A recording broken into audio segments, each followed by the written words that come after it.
Do Something Different, a leadership podcast. Smart people tend to overthink decisions and underleverage intuition.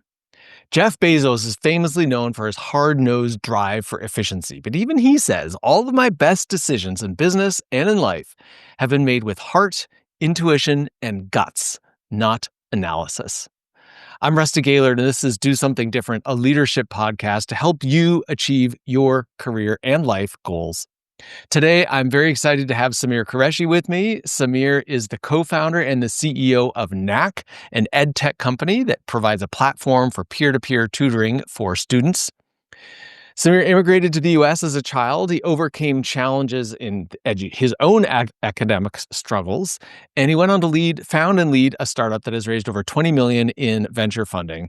Over the past decade, he's navigated all of the expected startup challenges, co-founder transitions, lawsuits, layoffs, everything that comes with running a company. And he has built a company that is both mission-driven and scalable. So we are talking today about decision-making. Samyr, welcome. Super happy to have you with us. Thanks, Rusty. Pleasure to be here. I appreciate it. Awesome. So let's jump in. I mean, you've built this company that helps thousands of students after navigating your own struggles in school. And I'm curious for you, what part of this journey most relied on intuition and instinct for you? Yeah, it's an interesting question. I think there are a lot of moments along the way in different chapters of the business where gut played a huge role in sort of the decision making process. Honestly, even just the founding of the company in and of itself, I was working a corporate job and enjoyed it, was doing well, was on a track to keep doing well and likely be promoted over time. But there were so many things that were somewhere between serendipity and just sort of like opportunity that was flashing in front of me. And as I would sit with that on a day-to-day basis or late at night before bed, something kept tugging at me around, this being a mission fit around what I cared about in the world. But then more than that, the timing and sort of the momentum that was building behind the model that we ended up employing, which is really based on the sharing economy or gig economy, as many folks call it. The Uber-like sort of model that really, took flight and became commonplace, call it 2013 to 2015, all of a sudden became okay or cool to get in a car with a stranger or stay at a stranger's home. And I think, my gut read on that was that this wasn't a fad. This wasn't something that was just going to go away. It was a fundamental shift in the way businesses could be created and services could be delivered. So as you kind of like look at the more data-driven side, you could take like the approach of looking at the growth of these industries and the rapid or scaling of these organizations. For me, there was also the whole gut feeling of like, man, this just feels more exciting than sort of having a more, stable path to my career growing and building. But that's not for everyone. And for many folks, like their gut feeling is probably, no, that doesn't feel right for me because it's too risky or there's too many unknowns. So I think everyone kind of has that their own unique gut feeling, right? And that's what I'm excited to talk about here today with you. Yeah. Well, I'm interested because I've actually had that exact same experience, which is I had 20 plus years in the corporate world, including 14 years at Apple, when I made the decision to leave and start my business as a coach. And honestly, it freaked me out. I was scared. Because of exactly what you described of, hey, I've always operated with a boss as a part of a big company, and now I'm going to go start my own thing. And all sorts of fears came up for me. And I'm wondering if you have any insight or any advice or thoughts around this. Like, how do you distinguish between this kind of intuition, which is pulling you towards something, and your comfort zone, or what you're afraid of that is holding you back? How do you distinguish those things? Because it's a little hard to know sometimes. Totally. And there's very much a leap of faith. I don't claim that Knack has done what it's done just purely because, my gut feeling was right all the time and we worked so hard. A lot of it's luck and timing. And, that's the unknown. At the same time, I generally believe that like when you have those feelings, you should invite them and understand that likely is the place where the growth happens, right? Like where the fear or the uncertainty is. That's like being in a room where you don't feel welcome in terms of like being the dumbest person in the room or whatever is often where the growth happens. And so for me, I think for a weird reason, I had many butterflies and many like knots in my stomach around like giving up something stable. At the same time, I just felt like it was almost like adrenaline junkies that like to jump out of planes and skydive and stuff like that. Like some people have this weird thing where like, of course it's scary or it's a little bit exhilarating, but like they still want to do it and it's still pulling them and they end up doing it.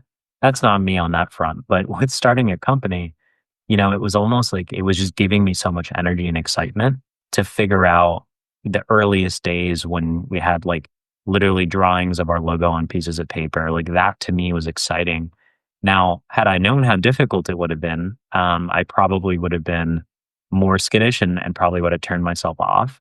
I think being young, naive, honestly being having a higher appetite for risk because I didn't have a family or a wife or kids, anything like that, right? I didn't have a mortgage.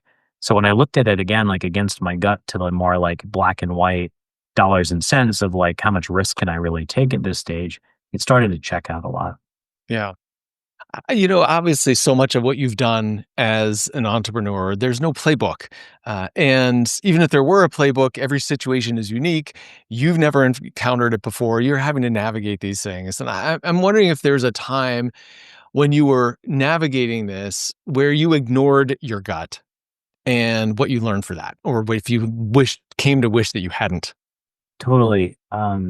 It's sometimes I think those moments, hopefully folks can reflect on and then come back around and say, now I can learn from that and not make that mistake again. And for me, that means like, I don't think there's a moment now where if my gut tells me something, I'm not going to listen and ultimately follow it. So a particular example was, we raised our Series A round of funding kind of at the peak of the market. And there was so much emphasis and momentum on spending and hiring and just sort of like growing. And, in some ways it made sense because money was cheaper and like things were inflated and like people were paying and using a lot of money. And so it kind of felt like it was part of the wave and the momentum. We raised our round right at sort of the tail end as that changed, as folks started to cut and the COVID sort of rosiness started to fall away in terms of what that meant for businesses and growth. And so from the moment when we signed a term sheet to when money was wired and diligence was all done, the market changed quite dramatically. And my gut along the way was like, we should probably change our plan and actually get conservative at this point because everyone kind of feels like a recession is now here or it's going to come and it's going to be heavy to deal with over the next few years. And so in our first board meeting, I sort of postured this to the board to say, look, I think this is an opportunity to maybe learn from what's happening, and we may need to actually make some changes to our plan. And advisors and ultimately investors and board members around me were like, this was the plan we sold, and the plan that we sort of like have postured up to this point. This is why people bet on us. We need to just kind of stick with it. So we ended up over hiring. We ended up overspending. We ended up, taking shots on goal that ultimately just shouldn't have made sense to do, but we did because of that, or at least I did as the leader of the company, as the pressure I felt, and I ignored my gut in that moment. Fast forward 18 months from there, a lot of those bets didn't pay off, and I was sort of validating that feeling I had to change our plan more and more, to where at a certain point we just had to pull the ripcord and lay off almost 40% of the company. We had to right size a lot of our decisions on sales and marketing and pricing. And of course, that had a massive effect on the folks that we had to let go, on the team at large. And of course, wasn't a fun thing to do from my perspective by any means. And so, I made a decision and we made a decision after that as a company, as an executive team, that we'd be transparent with the team going forward and that we were going to do everything we could to get profitable and not feel like we needed to be reliant on having external dollars and listening to really what we felt was best for the business, not what was going to get us more funding to grow.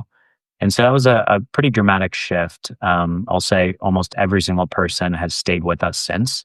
Um, and my gut has never felt better and clearer about that decision. And so that's sort of like the what we didn't do, and ultimately what we're aiming to do now as we think about charting forward. Yeah, that's a great story. Thank you for sharing that. And yet it also highlights the challenge that you often face, which is there's disagreement. I mean, that board meeting you described is you were saying, "Hey, I think we should change direction." All your advisors, investors, everyone else was saying, "No, stay the course." Uh, in the end, it seems like your gut was guiding you in the right way and you didn't listen to it. But it's challenging in an environment like that, especially when there's a power dynamic. You've got investors, you've got other people who are, have more power than you Yeah. guiding you in a certain direction. I know you shared when we were chatting earlier a while ago, you shared a story about pushing back on an investor more recently. Uh, and I'm curious about like how you leaned into that, because it takes some courage when you're pushing back and resisting someone who's in a more powerful position. So I'd love to hear your thoughts on that. Yeah, I think at the end of the day, um, you know, the operators know their business best, and the best investors know that, and therefore they try not to cross the line. And kind of the best phrase I've heard is their job is to be noses in, fingers out. And when fingers start to creep in, or sort of like advice is given that just doesn't feel relevant or sound, to the degree that that's authentic from the founder to push back, and that's done in a way that's respectful and can be direct, but it can also be respectful and not violating sort of the values of just being a good business person or being a good person more generally. I tried my best to, not let emotions get in the way and sort of tarnish or taint the way the delivery was handled from my perspective. And I would ask a lot of questions back to them to say, if you were in my shoes, wouldn't you want to do this? If not, why not? So try to invite them into a conversation. But ultimately, I had to sort of say, hey, respectfully disagree. And at the end of the day, like we're the operators and you've trusted us to operate and we haven't led you astray in terms of the company still alive and growing. And we see a great opportunity ahead to continue. Yeah. And they ended up saying, hey, fair point, and appreciate you kind of doing what you're doing. And so there is a bit of an uncomfortability, of course, but at the end of the day, if it's again authentic and genuine and you're doing it in a way that upholds values, I think you have to be able to go to bed at night knowing like I didn't do anything wrong. I'm just sort of, knowing what I know, being in the trenches and trusting my gut ultimately. Yeah. So yeah, it's not fun, but it's necessary, and how you handle it is ultimately everything. Yeah, I think there's a lot about that as how you handle it makes such a difference. To be able to walk out of a disagreement with someone with respect. And you can disagree and you say this is the direction we're going to go and they respect you for it. I think that says a lot obviously for the way you interact with people. One of the things I think that's interesting is talking about this kind of this dynamic. I think a lot of people, not only in the startup world, but I know you've also worked in larger companies. You said early in your career you did, and especially in those kind of companies, there's a power dynamic, right? You have a boss. You're supposed to defer to your boss. Everyone has this mindset of like, well, my boss asked me to do this. I have to say yes. And so this whole idea of pushing back and so on, and even not only that, but data driven. I think, especially in large companies, there's an expectation that you can justify your decision with data, with rationale. There's a little bit more understanding, perhaps, in the entrepreneurial world that you can trust your gut. But in a big company, it's a lot about data. Do you agree with that? Is that consistent with your experience? Yeah, I think a lot of that probably comes from when you have a large data set, you don't need to be taking as many assumptive swings. Um, and I think that can sometimes get in the way of large companies because they feel like, well, in the past, all this data has validated what we've done, and therefore we need to continue. Whereas startups are oftentimes like trying to find, finger in the wind to really like build that data set and understanding what direction they should go in. And ultimately that starts by making assumptions. And so I think those assumptions come from intuition, come from taste, right? Like everything from design to like even copy and the more creative side of things. And then there's, of course, like the more, what have other companies done? Like how large is the market? There's like the empirical side of it. And I would definitely say that in startups, there is more of that creative, like leaning into what feels right. And also having the sort of mindset of rapid testing and evolving that quickly. Whereas larger companies, I think, naturally start to become set in their ways and start to feel entrenched and have these more, like prescriptive approaches that come from the top. Yeah. How would you like if you were talking to someone, whether they're in a startup or in a larger company, a and how would you advise them to tolerate risk a little bit more? Because, part of this trusting your gut involves risk, because there is no right answer. You don't know how it's gonna turn out, Yeah. and I think that's probably what holds most people back. So how would you talk to someone about that, managing risk? Yeah, I mean, I think it's the best way for companies to innovate and grow is to take risks and to test. And ultimately, you can test in small environments, so you don't have to, go and put your entire income or family or organization at risk up front. You can de-risk it by starting small, but still take a risk, right? And so you control that, and therefore you don't feel like you've sort of, just gone all in up front. Um, at the same time, like I thought about this in the context of Knack and starting it, because when I was leaving Gartner, one thought is like I could have just like been very quiet and moonlighted for a long time until I saw enough signal and left. But at the same time, I also felt like jumping in the deep end and just like committing would almost force me to figure it out. And sometimes there's a dark side to that because you feel like you've like, oh, I took the leap, so now I have to figure it out. And you add so much pressure on yourself, or your identity becomes that because that's what you are now. You're no longer an employee, you're a founder. And so it can definitely get, out of sync and can be a little dangerous.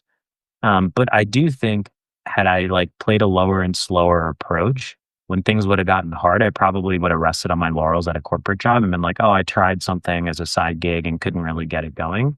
Whereas when I was all in on it, I did sort of feel like I had to figure it out and I couldn't figure it out because, heat and pressure creates diamonds. So it's sort of like maybe that was good. And I think when you're younger and when you're trying to formulate like what you want to do and where you want to go, taking bigger risks, especially as a young person, I advise as much as possible to do so.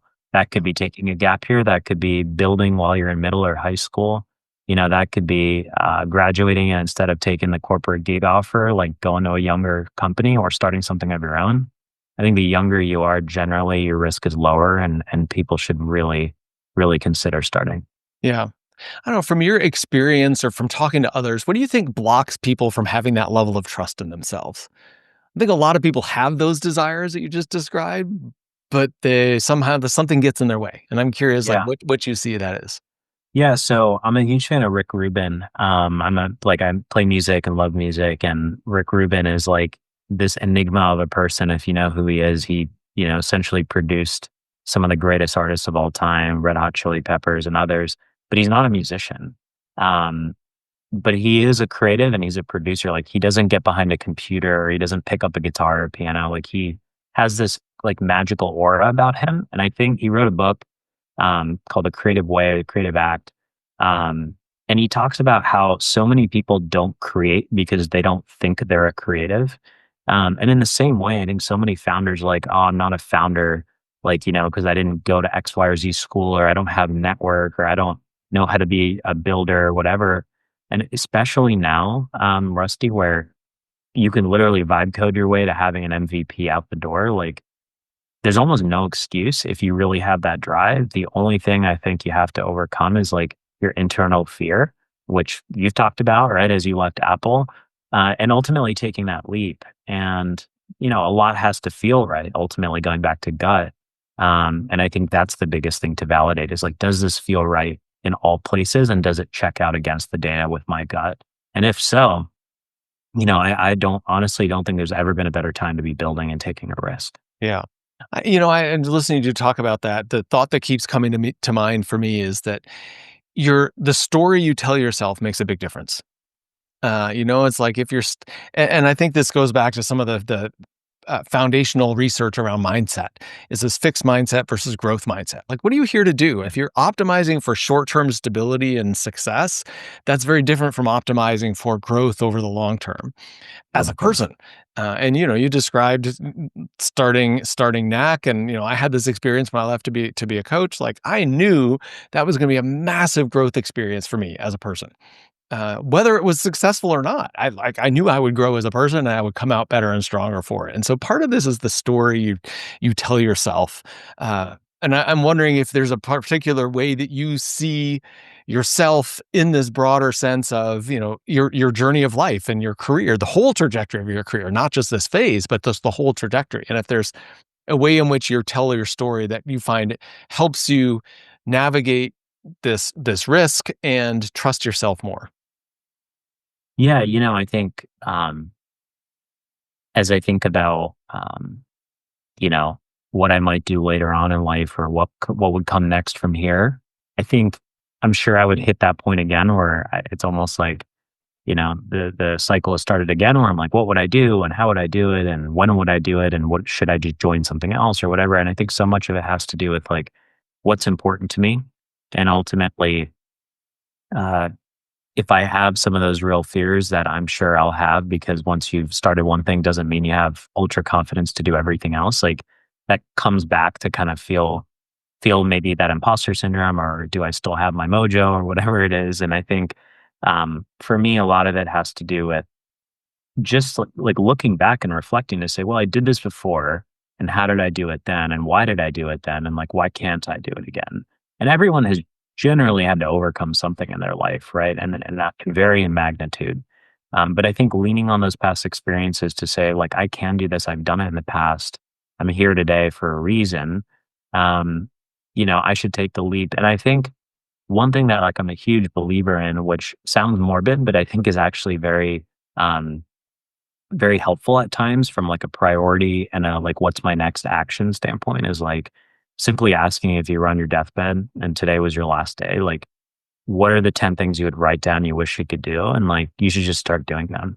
um, and I think ultimately no one knows how much time they have left and no one knows what happens after this. And I think if you can get alignment on what's important to you and you can sort of make that bucket list, the best thing you can do is try to check those things off. And it's not easy. It's not going to happen overnight. But if you can break it down into small steps and start making those actions every day, you can start to get there. And so I try to look at things of like, okay, like if this really was my last day, like how would I do it? And like, how would I make this decision? Would I lean in or would I lean out? And I think looking at things through that sort of razor can be helpful. And so I lean on that at times too. Yeah. Well, I love that perspective, and I think it's a good place to wrap up because it's a nice, a holistic picture of what we've been talking about. Samyr, this has been such a good conversation. I appreciate you sharing the stories, your experience, what you've learned, and what works for you. If people want to check out Knack or hear a little bit about your other thoughts, what's a good way to do that? Yeah. Our website's joinknack.com, Knack, Knack. LinkedIn, I tend to post a decent amount. Happy to engage with folks. Same with Twitter, X. So yeah, would invite those conversations, and really, really appreciate you having me on today, Rusty. It was great. Awesome. Thanks so much, Samyr. All right. Thank you. Thanks for listening to Do Something Different. Make sure to subscribe, like, comment, and share with your friends. You can also find us on your favorite podcast platform. If you want additional content beyond what's on the podcast, make sure to follow me on LinkedIn and at my website, rustygaylord.com.